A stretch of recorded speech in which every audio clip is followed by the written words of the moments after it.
Mineral एक natural substance होता है, ठीक है, जो ऑर्गेनिक हो सकता है और इनऑर्गेनिक हो सकता है, ठीक है, जिसके अंदर एक डेफिनेट केमिकल और फिजिकल प्रॉपर्टी होती है, ठीक है। एक प्राकृतिक तत्व है जिसके अंदर वो जैविक अजैविक हो सकता है और उसकी एक रासायनिक और भौतिक निश्चित संरचना होती है, उसके अंदर वही कंटेंट होते हैं, ठीक है। नेक्स्ट आता है टाइप्स ऑफ मिनरल्स।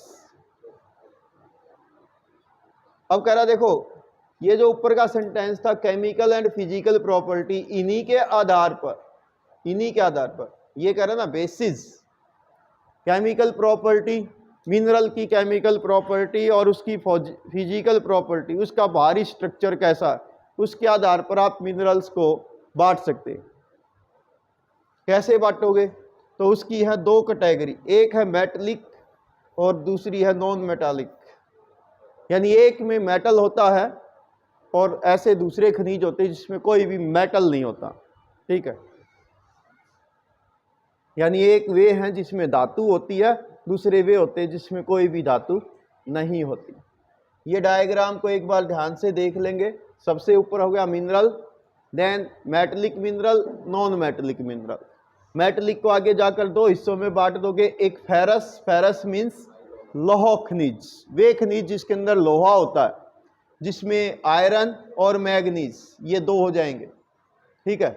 इसी प्रकार से नॉन फेरस, जिसमें मेटल तो है, धातु तो है, बट लोहा नहीं है, कॉपर हो सकता है, बॉक्साइट हो सकता है, ऐसे कई सारे मिनरल्स ऐसे हैं जो आगे भी आएंगे चैप्टर में।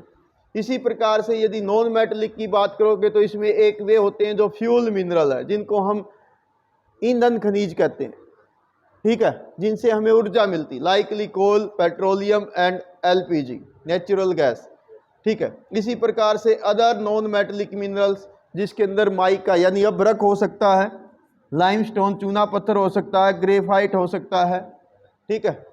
तो इस प्रकार के मिनरल्स नॉन मेटलिक मिनरल्स कहलाते हैं। अब ये आपने टेबल ध्यान से पढ़ लेनी है, कई बार ये आपके पेपर में आएगी।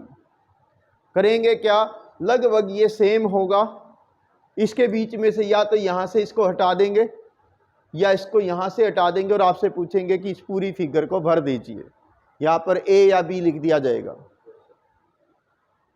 ठीक है।